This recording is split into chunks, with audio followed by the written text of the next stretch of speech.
Hello, hello. Welcome. Hi. Hey. Hey, y'all, welcome. How are you? I am well. Welcome to another episode of Brother from Another. You should not be surprised because as you all heard last week, we are doing a thing. It is called Women Wednesdays. And today I'm so honored and privileged to be joined by my girl, friend of the show, Ashley Nicole Moss from I Am Athlete. How are you doing, Ash?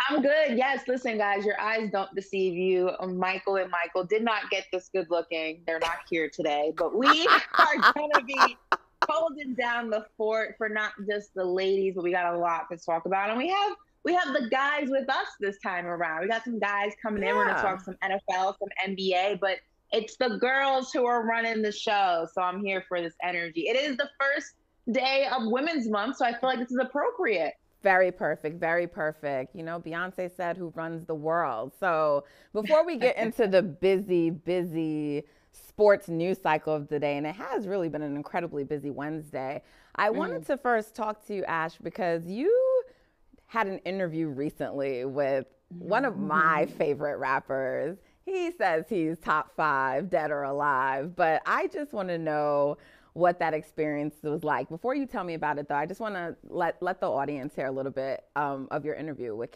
Jadakiss. You spoke about Biggie and how traumatic that was, and there's been a lot of traumatic deaths in hip-hop involving violence of some sort, specifically guns. I mean, Nipsey Hussle, we talked Takeoff. Pop Smoke. What is that like experiencing it and now seeing it as an OG in the game, and you're seeing this new wave of hip-hop artists coming up and their lives being taken just as short? It's sickening. It's disgusting to see some of these young kids losing their lives over some of this stuff. I think it's preventable. They need more therapy. They need more interventions. They need more chopping it up with the OGs. Because some of the elder statesmen have knowledge that's priceless, and no dollar sign could top some conversations you can get from some of these older guys. You know what I mean?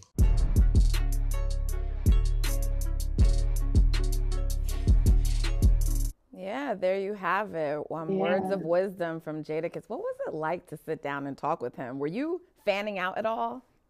You know, I was on the inside. You know, I think, I'm so honored to be able to sit down with so many incredible people and kind of peel back the layers of who they are as individuals. And, I'm grateful for everybody who's felt, enough safety with me to really open up and tell their story, whatever that story may be. But of course, you have your dream list. And for me, Kobe Bryant was on that list. Rest in peace. I never did get a Kobe Bryant interview before his untimely passing. Allen Iverson is on that list for me. Jay-Z's on that list for me. Jadakiss is on that list for me. So to actually be able to check one off, that list was so cool. I mean, his music was the soundtrack to so much of my childhood, especially growing up in New York. I mean, Jada is more than just an artist. He's an icon. He's a GOAT. He's a legend. And if I wrote one of the comments I wrote on one of the reels we dropped was like, if I could go back and tell 13-year-old Ashley, with her baby hair slicked back, rocking her Uptowns or her little Stephon Marbury Knicks jersey dress, if I could tell her that she would be sitting down with Jadakiss one day, she'd be like, get the hell out of here. No, I wouldn't. So it was very cool to be able to come full circle with that moment. I feel very blessed to be able to have been in his presence. Yeah. For sure. Even though he was talking about a really serious topic in terms of violence in hip hop, I love that during that he talked about therapy. I just love to hear like black people like talking about therapy because I'm just like, we need it. Like, I feel like everyone should go to therapy, but girl, I go to therapy every Saturday. I am open about that. And I'm just like, I love to hear him say that. I mean, we've heard Jadakiss talk so much about his growth mentally, his diet, just everything, the way he takes his health, everything he's doing. So I don't know, that just stood out to me among some of the many other great things he because said. You know what? I got an appointment with my therapist tomorrow at 4, so I'm right there with you, sis. Take care of your mentals, take care of your chicken, as Marshawn Lynch says. Take care of it all, people. Definitely. I think one of my just favorite things from Jadakiss is just, during the pandemic, you were tuned in, I'm sure, to Versus. Of So, course. I mean, they probably put on what, the best Versus of Versus? Yeah, it was really cool. We dove into that a little bit too. It was cool for a multitude of reasons. Obviously, as a New Yorker, it meant something extra special because these are two groups that had such a pivotal representation and just impact on New York City culture. But it was also very cool because I feel like they finally got the accolades they deserved from people maybe who weren't from the tri-state, who didn't eat, breathe, and sleep the Locks or Dipset, Jada, Cam, all those guys.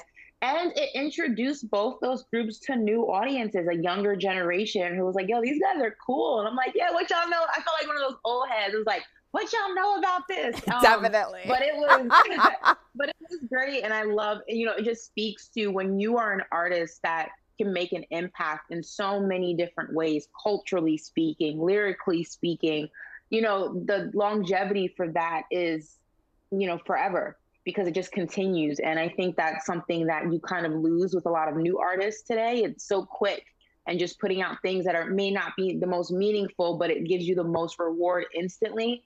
And it was very cool to see like the OGs who did it, the old way and the most successful way, if you ask me, to really get their flowers once again. I love seeing it. So. Well, very dope. I'm so happy you got to check that off your list of what I'm Thank you. sure are the many great things you're going to do. But we should probably turn our attention to the news of the day. We should. What's going on? You want to break it down? There's a lot of news. We're talking NBA. We get an NFL, because some things have been dropping. There is. We should probably bring in a friend, someone who you know. Yeah. Do you want me to do it, or you want to handle that? I'm actually surprised that we're able to afford him at this point. I mean, he is Rihanna's boo bang. I mean, if you watch that video, she was driving on the golf cart and she said, "Thanks, boo." And we haven't been able to tell Jim anything since. What's up, Jim? I'm surprised you're here. Nor will you ever be able to tell me anything. But first, I have to say this, honestly. I mean this in all sincerity. You ladies know me. I am truly honored to be on Women's Wednesday with two beautiful, intelligent, lovely, charming black women. Truly, this is an honor for me. So I thank you all for having me on. Oh, Jim, thank you so much. Thanks, Jim. Well, you're coming live from the Combine. A lot of interesting things are being said there, as can be expected. We're hearing about T. Higgins, and the Cincinnati Bengals, how he's going to be there. We're hearing about Justin Fields and is he going to get some help? We're hearing about moves that may or not be made and what's going on. But that's not the biggest story to come out of the Combine. Why don't you let us know what that is, since you're on the front lines there? Yeah, what's the talk today is just Jalen Carter, the Georgia defensive tackle, and this whole incident now where it's come out now that he was speeding with another car in which two people were killed who were also part of the Georgia program. And what's interesting is when you talk to people here, personnel people with clubs, and say, how much is this going to have an impact on his draft status? And the opinion is varied because, number one, the first thing we want to say here is they're waiting for more information to come out. And I've heard from some teams who say that based on the preliminary information they have, that it is not going to be as serious as some are trying to portray it in terms of him facing potential jail time for this. So that's what I'm hearing from some. Others are saying we still want to wait and hear. But the reality is this: if it is not significant, in terms of, let's say if he were to face a league suspension, or even if he were to face jail time, what one personnel person said to me is he's not falling out of the first round. And really, I don't see him falling out of the top 10, this personnel person said to me. He's too talented, and if you're at the bottom of that first round, if you are, say, Kansas City or you are Philadelphia, and a talent like such as this, who everyone agrees is special, is there for you, and he might have to miss a period of time, they believe that he will be drafted at that point. So, again, I don't want to get too far out in front of this story, but there's a lot that still needs to be known, but it is the story of the day. I want to ask, I mean, obviously, there's things that have to come out. We don't know the full story. Accidents do happen. Tragic accidents do happen, especially, when you're young, you're still, going through life, figuring life out, and you're bound to make some mistakes. And sometimes those mistakes are more grave than others, unfortunately. I want to ask, though, at his age, though, right from wrong, and things that you should be doing and you shouldn't be doing. And that's not to say you still won't make mistakes, but it does speak to the judgment of a person. And I wonder if that is a concern. Obviously, the talent is there. But when we talk about players, when we talk about athletes, the word intangible is always thrown around there. We spoke about that with Jalen Hurts years ago when he was in the combine and going through the draft process, that, the X's and O's that you need to win games may not be there right away, but he has the intangibles. And that sometimes, most of the time, is priceless. So in this conversation, the intangibles are more on the negative side. So is there any concern about his judgment, whether with you or with anybody that you've spoken to moving forward? Sure, Ashley. There will be some who have concern about that. But the reality of the NFL is, as we always say, talent trumps all. And so this is a tremendously talented player. Others will look at him and say he is young, he made a mistake, but he can grow from that. We know of a number of players who have come into the league who have had or made bad judgment decisions, who have grown from it and been very productive, not only players, but people in terms of the community and whatnot. So I haven't heard anyone talking too much about his judgment at this point. Obviously, it was not good in this case, but he is viewed as a young player who is a tremendous talent, and therefore, as we say in the NFL, talent trumps all. And they believe that barring something dramatic coming out, that Jalen Carter is going to be fine as far as it relates to his draft status. So, Jim, I'm just wondering sort of further to that point, because he's issued a statement, the coach put out a statement. So I think we do have to just wait for the facts to unfold, and it's probably the lawyer in me that's like, let's just wait and intelligence. Let's wait and see what happens. But I've already sort of started to see people, apparently his work ethic was being called into question before, and they're trying to conflate these two and bring them together. What are your thoughts on that in terms of that jump that some people are already starting to make with this story and some things that were being said about him before? Yeah, let me say this, and I'm on record with it. This is the time of year I hate most on the NFL calendar. It is draft season, because I am so sick and tired of teams anonymously tearing down these young men and these prospects, sometimes for selfish needs in terms of wanting a player to fall so that they have a shot at the player. And selectively, Jim, because they don't do it with all players. Let's make that very clear as well. Absolutely. As I've said many times, the league data says the player population in the NFL is 60 to 70% black. So we know who these narratives are going to be built around most often. So from that standpoint, I hate this time of the year, because you're talking about a person's character with some of these things that are being said. And these labels stick for a long time in some cases, and it is just so unfair to the player and to the prospect. And so I always say this: it's fine if you believe it, but put your name on it during this time of year. Be a man about it, or a woman about it, or whoever it is. Put your name on it if you're going to say these damaging things about players, as opposed to hiding behind the veil of anonymity and trying to tear down the character of these young men. For sure. Absolutely. If we can switch gears a little bit, I want to ask you about something that Pete Carroll said during his time at the Combine. I believe he's still there, but it was in regards to Geno Smith. And, the Seahawks have the 5th pick going into the draft, and Pete Carroll flat out said, hey, we may draft a quarterback. Now, there's pros and cons, or rather there's two sides of this argument. Some people say, well, it makes sense. Geno Smith was never designed to be the franchise quarterback, the forever quarterback of the Seattle Seahawks. He's kind of the in-between. They had the Russell Wilson era. They're rebuilding. They're going to need a new guy to go ahead and be in control of that franchise once all the other pieces and needs are filled.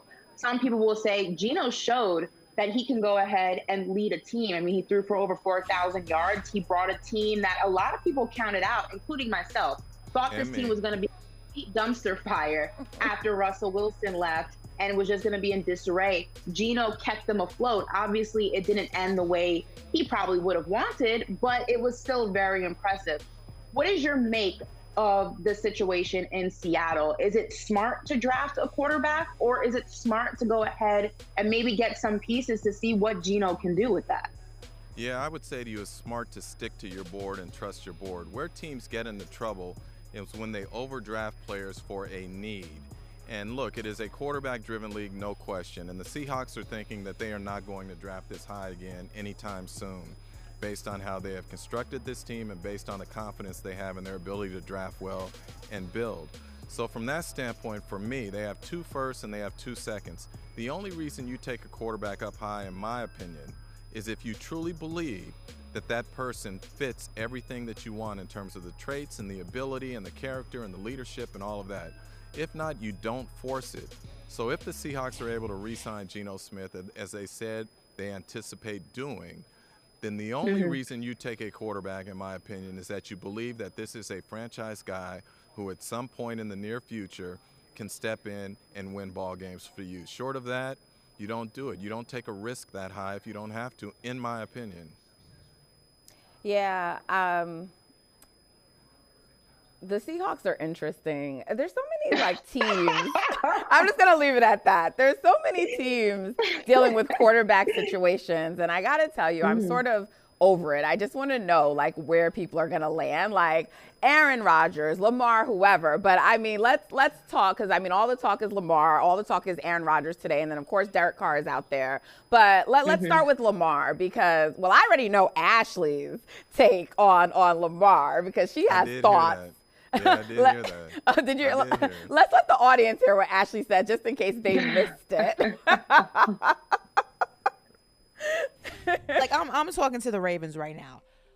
Who the hell do you think is in the draft or future drafts that you are willing to go ahead and play a game of chicken with Lamar Jackson? Do you think the second coming of Lamar Jackson is just sitting in the back of the 5th round of the draft, just waiting for you to find him? It's not happening. Lightning doesn't strike twice. You have a guy in front of you who has shown that he can go ahead and produce wins, who has won an MVP, who is liked by his teammates, who is supported by his teammates, who genuinely likes being a Baltimore Raven. He enjoys wearing the jersey that is on his back. He puts the team first. I mean, the list, he's likable. People actually want to go ahead and sign him to endorsement deals, which then again only increases your brand equity as a franchise, because your franchise guy is likable. You see him on commercials, or you see him in ads, or whatever the case may be, and people say, oh, that's Lamar Jackson, quarterback of the Baltimore Ravens. But y'all want to play chicken like you have all this leverage. I'm going to tell you right now, for the Baltimore Ravens, if you are watching me right now, the front office,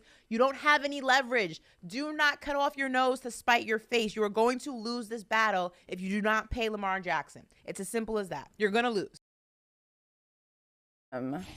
So, Jim, you are there. You're there. You're at the combine. You're around these people. Are you going to go show them Ashley's message? Because what say you on this topic, Jim? Let me say this to you. I don't know that I need to say anything else. I think Ashley said it all, and she's absolutely right on this. I can tell you this for a fact from people I know who are, let's say, in the know. Lamar is not sweating this, right? He's not. He's going to be fine either way. And the thing I love about Lamar, and I have to give full disclosure here, Lamar Jackson is one of my favorite players in the NFL. Why? Not only because of his talent, but because he is one of the most authentic players in the NFL. He has never tried to change for anyone else. He is who he is. And I will tell you a story Ashley mentioned about he's likable. People like him.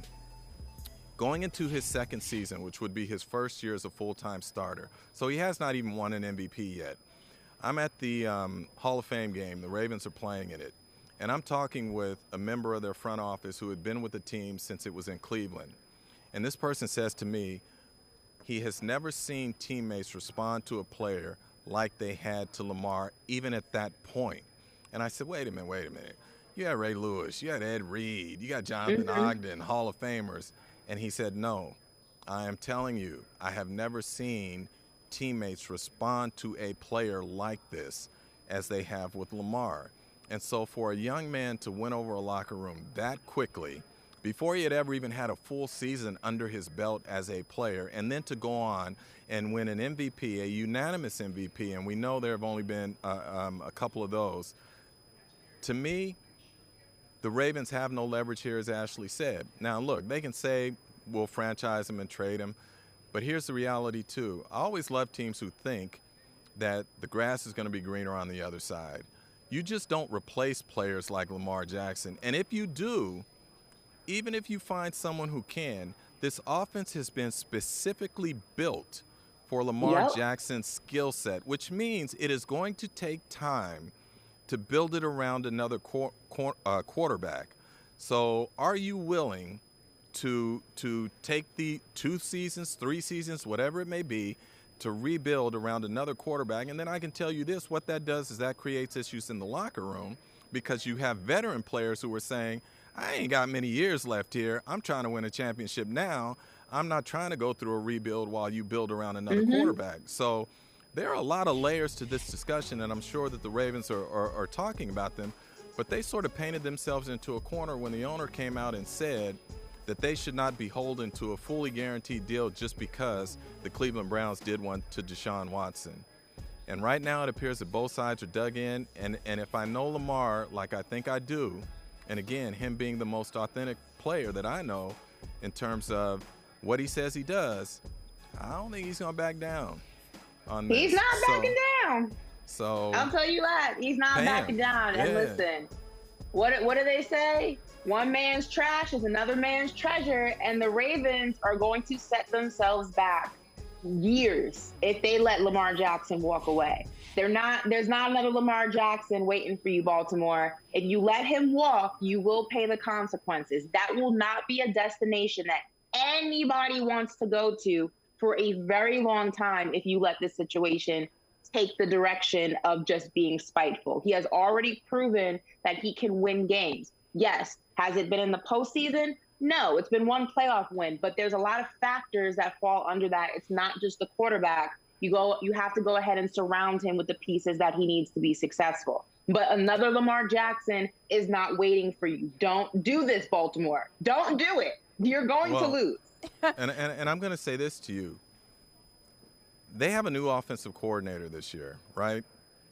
And if they don't sign him to a long-term extension, and he decides I am not going to sign the franchise tag right away at least, so you're going to go the entire offseason trying to install a new offense with a quarterback who isn't Lamar Jackson, and then expect him to come in week 1 and hit the ground running? You have basically, I would argue, hindered your chances then of making the playoffs even for next season. So I would say if you are going to do this, whatever you are going to do, you need to do it quickly, because you need to have your quarterback there this offseason, learning that offense, building that chemistry with his teammates as you learn that new offense, as opposed to saying we're going to play chicken with Lamar and hope that he comes in week 1 and think that you're going to hit the ground running. Quick question before we let you leave, Jim, because Nat and I are thinking about going on a darkness retreat. Aaron Rodgers, retirement or new team? Where is it going? Or is he going back to Green Bay? What do you think? Ashley, he ain't leaving $60 million on the table. Aaron Rodgers will be playing somewhere this season. I don't know if it will be in Green Bay. I think Green Bay is showing that it is tiring of this, but he is not leaving $60 million on the table no matter what he says. And after his last game, I remember asking him about it, and he said he's made enough money, he's fine financially, all of that. But I will say this to you, $60 million is $60 million. And he ain't leaving that on the table. And before we leave, let me give a shout out, because we're talking Women's Wednesday. The NFL had its women's forum out here this week, its 7th annual one. And what they're trying to do is raise the pipeline, or increase the pipeline, the number of women in the pipeline in football operations. It's a great program that they do. So I wanted to give Sam Rappaport and these women a shout out for what they're doing to try and get more women into the game on the football operations side. Okay. Actually, though, before we go, because Jim, I have to shout out the fact that you are wearing a particular hoodie that I like. And I'm also wearing a particular hoodie, if you haven't noticed today. It says night night. So I love it. Aside from shouting out the fact that our guys are one place out of the 4 seed in the West, I just wanted to know, because to me, one of the most interesting sound bites after their post game last night, I don't know if you've heard it. I'm just going to tell you about it real quickly. But it was Draymond Green saying at the conclusion of Black History Month that he does not celebrate Black History Month. Why do we have the shortest month? Black history should be taught throughout the year, actually, and kind of, went in on, Florida and other states that are trying to rid it of its curriculum. And so I love it in terms of, yes, we need to call out what's happening. I still think we need a Black History Month, but, I just wanted your thoughts on what Draymond had to say. Give us January, 31 days. Give us a, you know what I'm saying? Like, give me I got to get the month with the leap year. That's ghetto. Yeah, no, I didn't hear it, but in terms of what he said about what's happening in Florida and other parts of the country, he's absolutely spot on. He's also spot on about us having the shortest month. Look, I say this, celebrate us whenever we can. Yeah. And I celebrate us every day of the year. That's 365 days, so I don't need a month. If people want to do that for performative gestures, that's fine, but I celebrate our Black history every day of every year. And we do that every day on this show. So, Jim, thank you. Thank you so much. We appreciate you. Bye, boo. I am honored. Keep faith in the Warriors, Jim. Love you, ladies. Tell Rihanna I said hi. Bye, boo. I will. You know I will. The impact of what we did on the floor, no doubt about that. I'm not trying to undercut that. That hurt, like not finishing out the season. But like, I can separate what we do on the floor and who we are as a human being. And I know you got your own situation that has nothing to do with what we doing. You know what I'm saying? You got to move how you got to move for the best, for the betterment of you. So I get that part of it. Like, I probably wouldn't have understood that 7-8 years ago. You know what I'm saying? Like, I've been through my situations with moving teams and feeling like I needed a new situation. So I'm like, I've been through it all, so I can understand your viewpoint on that, and I can still be upset that we didn't finish the job, but like, cool with me.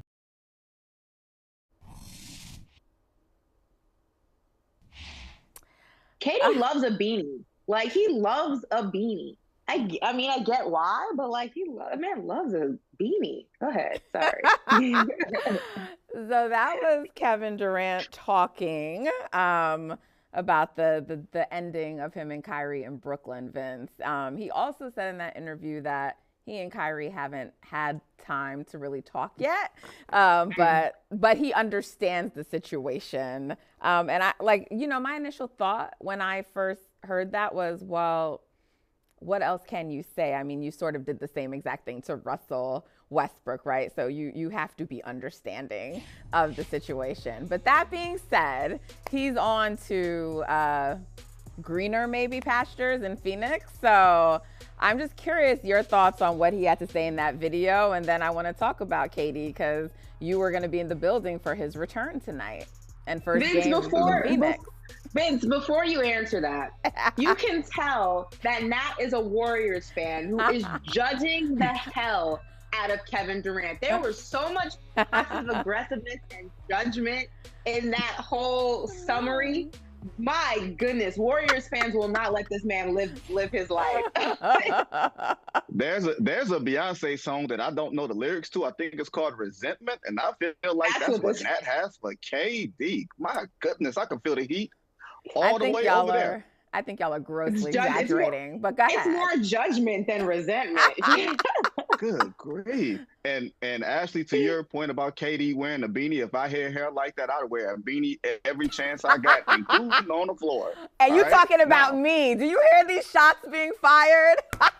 That's a shot. That's a shot. That's not resentment or anything like that. That's just jokes. Now, to your point about Kevin Durant and Kyrie, it's a little bit different than Russell Westbrook. Kevin Durant's contract was up, and then he decided, hey, I don't feel like playing here anymore. That's different than Kyrie in Brooklyn not really being able to come to terms on a contract extension, and then Kyrie saying, get me up out of here. But if we're going to talk about Kevin Durant just period, aren't we all a little bit excited to see what this looks like? Maybe not Natalie, right? I get it. I get it, Natalie. You probably wouldn't be excited to see what this looks like, but this would be actually Natalie's dream. I'm interested. If the Phoenix Suns failed with Kevin Durant and Chris Paul on the same team, she wouldn't show up to work the next day because she would be there at midnight. I'm definitely interested for sure. On that point, though, Vince, we're hearing this conversation a lot. If Kevin Durant and the Suns fail, is it championship or bust? Are the expectations a little bit high this soon? I mean, there's less than 20 games left in the season. This is a 34-year-old player coming off of an MCL injury. You don't really know. Obviously he's cleared to play, but the body is what the body is. And sometimes it takes you a little while to get acclimated. These are also guys who have not played together. Yes, you can talk Team USA, but they have not played together as a unit for a season or for part of a season or into the playoffs. So this season, I feel like championship or bust or failure, all those words are a little bit extreme. I don't know if we can really have that conversation until next season when these guys have an entire NBA season to really play, to really gel. And then I feel like that conversation can happen. Where do you stand on that argument? There's a love song or a terrible love song with terrible lyrics. I'm not sure if you're familiar with its work. It's Jagged Edge called Let's Get Married. And Lord. The basic premise of the song is, we ain't getting no younger, might as well do this. Last I checked, Chris Paul's going to be 38 in May, which means next May, he's going to be 39. And if Kevin Durant is old-ish now and getting hurt-ish now, you kind of want to take care of business this year. Here's the other thing. There's nobody in the Western Conference that should scare anybody. Like, that's the gift and the curse of the West so far, is that it's really deep in mediocrity. There's a whole bunch of mid in the Western Conference. Like, absolutely. Everybody has a fatal flaw in the Western Conference. Even Denver, who's running away with it. Even Sacramento, who I think people are really kind of overlooking. They're saying, yeah, let's get to the 3-6, and you excuse me. Excuse my French. And you mess around and get popped, right? I almost let something slip out of I got a little too comfortable. But no, I do think it's that okay. for Phoenix, it's streaming. Vincent, you were on the show when I did it, so you know. The standard is higher for some more than others, Natalie. But no, if I'm Phoenix, this is championship or bust. Like, when you have what I consider to be the baddest man on the planet, and you lost the last time you went to the finals because you didn't have someone to match up with Giannis. Now you have your own nuclear weapon, a completely different team, mind you. No Cam Johnson, no Mikal Bridges, that type of situation. But you have no reason not to get to June now. Like, the expectations are there. You don't acquire Kevin Durant to say, hey, we're going to get to the second round this year, and next year we're going to make a run for it. You look at it and say, there is no reason why we shouldn't make it to the finals this year. Not a Golden State, not a Denver, not a Memphis. Nobody should scare this Phoenix Suns team. And you went from a team that rises and failed basically under Chris Paul to now Kevin Durant raising your ceiling. The expectation should be finals, if not championship. Okay, well, first of all, he's not the baddest man. That's part of the problem. We keep describing him as that, and that's why that's why the results keep happening. Secondly, trust me, the Suns and many of those teams don't want to see the Warriors. So you can say they shouldn't want to fear them, but they don't want to see them. And third, I'm just going to revisit something, because when I say a situation is analogous, it is analogous to Russ. I'm going back there because I'm petty, in that he did not take the time to talk to his teammate of several years before making his decision. So I'm not ever criticizing him for making a decision in free agency. I want to be clear when you throw out these things that you think I'm doing. I support free agency. I support all of his decisions, but he did not talk to his teammate. There was a reason why Russ was so angry with him. And so I just find it interesting that, he left, Kyrie left, and that he and Kevin Durant didn't talk about it. But now going back to Kevin Durant, I agree that there are expectations for this season. And I agree with basically all of Vince's reasoning, because, he keeps getting hurt. Like, I think Chris Paul, the Suns are looking to maybe move him after this season, right? Those were like the early reports. So I mean, you got to win at some point. If you don't do it this year, then what? You know, who knows what the teams are going to look like after this season in the West. Fair. I mean, obviously the expectations are there when you have on your team Devin Booker and Kevin Durant. And name alone, there comes expectations. And we've seen that across the league, and we've seen that for many seasons. Now, whether those expectations are realistic or not is a different conversation. I feel like it's more realistic to have those expectations for a team like the Warriors, who have been there before, who were coming off of a championship last season, same group of guys, same continuity, same chemistry. Yes, they've dealt with ups and downs, trials and tribulations. Same thing in Boston. Same group of guys. Yeah, you lost your head coach, but that hasn't stopped you. Same thing in Milwaukee. I think once you start moving players and you're implementing new chemistry into the conversation, I feel, and you're also implementing a 34-year-old player coming off of another major injury, an injury he sustained last season or the season before last. I think there always has to be a level of, yes, the expectations are the expectations, but we may be putting the carriage before the horse in a lot of those expectations. And I feel like this season is not championship or bust for the Suns just yet. We can talk about that come, September, October of next year or next season for sure, though. All valid points, but I'm not giving him that pass. Maybe Vincent will. Tell that to that owner that paid $4 billion for it, and then on the first day he said, "Go get me Kevin Durant," because he was thinking about next September. That's what he was thinking about, next September.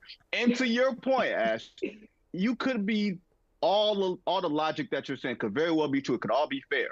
But this ain't a fair world that we live in. And this ain't a fair NBA that we've always operated in. I have higher expectations for the Phoenix Suns than I do the Golden State Warriors. Like, Phoenix has at least won 6 straight games this year. Ooh. No, look, lies don't care who telling it. The Warriors are coming off of a championship. What are we talking about? Let them. It's okay, Ashley. Let them, because it'll be the same nonsense. They're 500. Okay. No, they're not actually anymore. But I'm curious about the rest of the West, because all these trades happened. I'm good in the West. Yes, all these trades happened. You know, we had Ja, who's making news today. Not good news, but he said he's good in the West. We had all the, Luka, Kyrie, no one's going to be able to stop them. They've won 1 game together as a pairing when they're both on the court. So not since Kyrie came, but when the two of them are on the court, they've won 1 out of 4 games. We'll see what happens with the Suns, though. Ashley's giving them some built-in excuses here to start. So, I mean, what's going on with all these trades? I heard all this stuff about the West. Y'all done let the Warriors play around all this time, and now they're 1 game out of 4th, and none of these teams create a separation. Talk to me about the West, Vincent. I mean, the Warriors are playing much better, considering Steph is on the man, and Clay had a really good January and February, right? Yeah.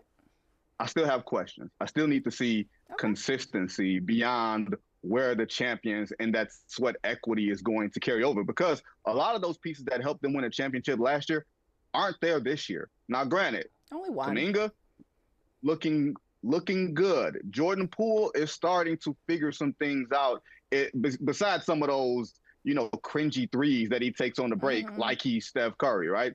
But beyond that, if you're the Clippers, if you're the Warriors, if you're the Suns, you're not looking at any team in the Western Conference and saying there's fear. Put it like this, Nat.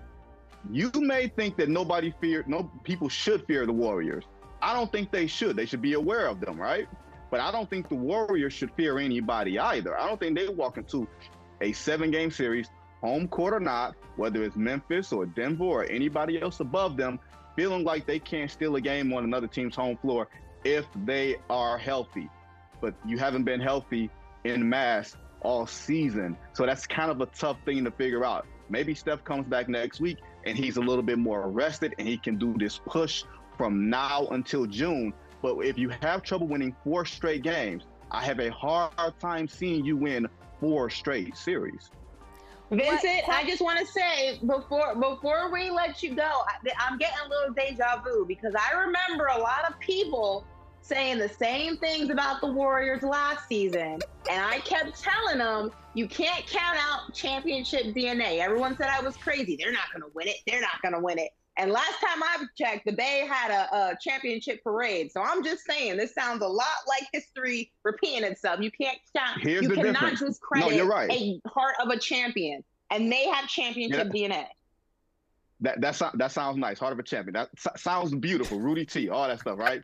But the difference between last year's Warriors and this year's Warriors, and last year's Warriors, I picked to come out of the West. So I'm with you. But the difference was that team got off to such a great start that they had a cushion to rely on. I think they started off 18-3, and they played 500 basketball for the most part for the rest of the year. Exactly. But they had sweat equity in that season of knowing when we want to turn it on as a group for a week or 2 weeks or a month, we can figure some things out.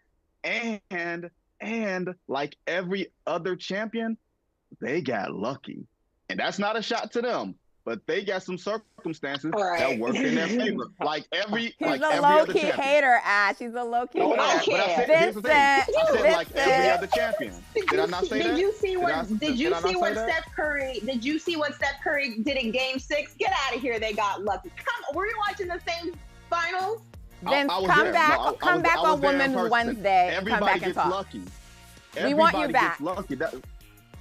Were you Michael Jackson? I want you back. No, I get it. I'm always wanted back. That ain't nothing new. He's naming all these songs. It's insanity. I can't.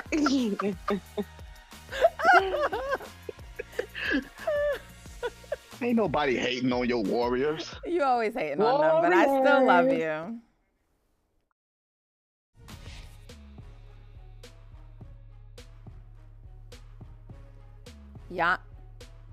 Giannis dominates.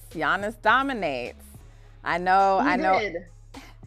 Ashley, you think this is all lovely and cute, but you still think Boston's the team to beat in the East. So I'm so excited. Oh, for sure.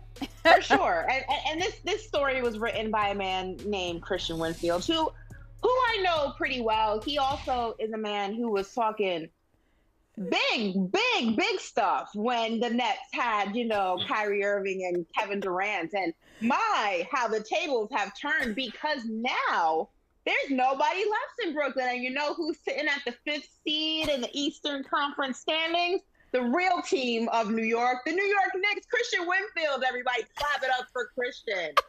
What's up, buddy? What an introduction. Someone was joking with me that I'm the only star left in Brooklyn. So I think that goes to show you where we are with where the Nets are right now. True story. Very, very true. The Nets and the Knicks, face each other, tonight, MSG. What do you have to tell us, rather, what we can expect from this matchup? Obviously, it's a little bit of a lopsided one. Yeah, well, the tides have turned in New York, right? I mean, we've gone from this being Nets, championship type of team to now, are they even going to make the playoffs? And on the other side of the coin, you've got a Knicks team that, Jalen Brunson has come in and really been the floor general that this team has needed for years. Actually, you can attest to how important the point guard position has been, or the lack thereof, for the Knicks. And now having that set in, you have Julius Randle playing good basketball. RJ Barrett still has to find his footing, in my opinion. But, even a guy like Josh Hart is coming in and making an impact immediately. This isn't going to be an easy game for the Nets. I don't think it's going to be an easy game for the Knicks either, because the Nets are still they're putting it together, understanding how offense runs through Spencer Dinwiddie, Mikal Bridges, and Cam Johnson is someone who's actually come along in that trade from Phoenix as someone who can put the ball on the floor and shoot the three. But without that star power, you see the wheels fall off late in games. You see Trae Young, a guy like that, go off late in games and hit a game winner. And it just boils down to who's going to take the last shot. How is the team going to generate late game offense? And I think that's how a lot of this second half of the season is going to go for them. Yeah, I mean, listen, on a serious note, I'm going to stop gloating. But, the Nets do have a situation on their hands. Kyrie's gone, Kevin Durant is gone. And that was a big chunk of the appeal, but also the success of the Brooklyn Nets. Now you have a team that has some nice key players, but you don't have any of those star players anymore. And the last remainder of the big three, Ben Simmons, currently on a $35 million a year contract, has been dealing with a lot of injury, mostly in his knee. I heard that it was drained recently, and, the Nets are considering whether or not to shut him down. Coach Vaughn has come out and said he's still trying to figure out where Ben fits, who he can place him with on the court. What do the Nets do with this situation? Because like I said, you don't have Kevin Durant and Kyrie to kind of mask over a lot of those shortcomings that he may have been dealing with. Now the spotlight, the microscope is all eyes on him. Is there a way to salvage this situation? What is being talked about as a way to do so? Well, first and foremost, Jacques Vaughn came out and said yesterday that there's zero chance the Nets shut down Ben Simmons for the remainder of the season. So if we're taking him at his word, we're going to see Ben at some point.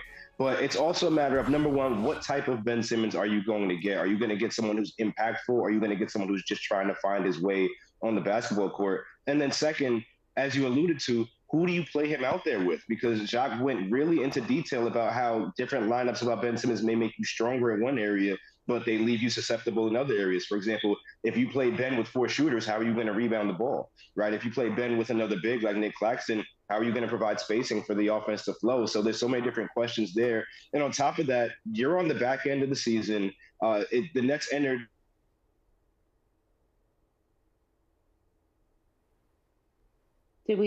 I think we Did lost. we lose Kristian? We lost Kristian? We did. Oh, no. We did. That's unfortunate. Yeah, but Nat, I mean, listen, Eastern Conference, let's break that down a little bit. The East is a lot different than the West, for sure. There's a lot of competition. It's neck and neck for a lot of, especially 4 through 6. Those spots keep swapping out. 1 and 2 keep swapping out. Bucks and Celtics battling it out. Team to beat in the Eastern Conference. Team that's going to be last team standing. Who do you have? Oh, wait. Oh, Kristian's back. Hey, Kristian. We're talking about teams to beat in the East now. Listen, the Bucks are a 15-game winning streak. Now, the Celtics are only half a game behind, but Nat, you first, then Kristian, team to beat in the East. Who do you have? I actually agree with you, Ashley. I still think the East is going to ultimately run through Boston, so I'm with you. Curious what you think, Kristian. I wrote this last year. I felt that the Celtics were really the beneficiary of Chris Middleton's playoff injury. And I felt that if Chris Middleton didn't get hurt, the Celtics might not have made it to the NBA Finals. And we'd see the Bucks as NBA champions beating the Warriors. I think that's on the table this year. And I got reminded just how dominant the Bucks can be. We're talking about Giannis just dribbling the ball through defenders and dunking on guys. It's stuff you see in video games that I got to see happen at Barclays last night. So it's tough for me to really think about another team that can stop that, especially when you combine that with healthy Drew Holiday, healthy Chris Middleton, healthy Brook Lopez, pumped up Bobby Portis. It's just so many different ways that Milwaukee can beat you. I just want to see the series, though. If I had to put money on anybody, I'm putting money on Milwaukee for sure. Okay, very quickly, tell me real quick, what's the Knicks ceiling this year? What seed are they getting going into the playoffs? Oh man, I think they're at their ceiling right now, 5th seed, right? I think you should be happy with that. I don't think we see them get into the top 4 just because I think there's a significant drop off between the top 4 and the rest of the East. But shout out to the Knicks. I don't think anyone had them this high up right now. If you go higher, that's cool. If you avoid the play-in, I think that's a huge success for your team. Shout out to the Knickerbockers. Go make your way to the Garden, Kristian. Go watch a real New York team work. I'll see you later. I'm on the way now.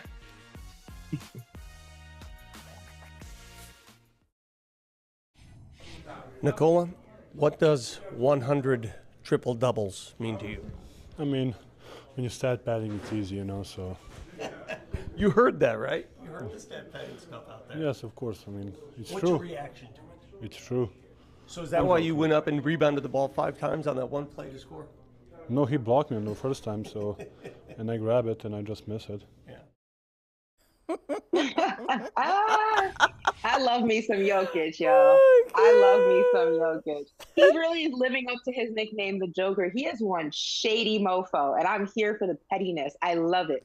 I'm all about the petty, so I love it too. But we knew you were loving it because you were on Twitter calling him shady. Yeah. So I loved what he did at the All-Star game too. They asked him about being drafted last, and he's basically said, I would not draft me either. I'm not meant for this game. This is beneath me. Why am I here?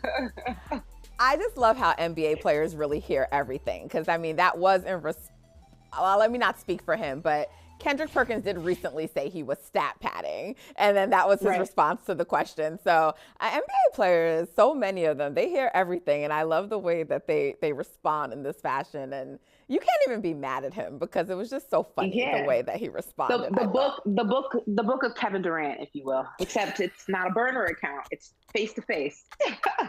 And this feels like not combative, right? Like you just have to laugh. I feel like if Kendrick Perkins watched this, he would probably laugh though, because it's pretty funny. You would hope he would laugh at least. I hope so. You never know. I mean, we talked a lot in the last segment about the Warriors. That's not what I really wanted to do, but clearly the Nuggets are a threat in the West, right? Yeah, I mean, that's a team you definitely have to look out for. I know it's not the most sexiest market, maybe. They don't play the sexiest basketball, maybe. But that's a team you got to, look out for. And they got to look out for you on Twitter because your clapbacks are A1, and I'm here for it, sis. Thank you, Ashley. Thank you for joining today. You are incredible. Please come back again for Women Wednesdays at any other time. You know we all love having you, Ashley. Hey, thank you for watching Brother from Another. If you haven't hit that subscribe button, go ahead and do that now. Don't forget you can catch us 3 to 4 weekdays on PeacockTV.com and on Sirius XM Channel 85.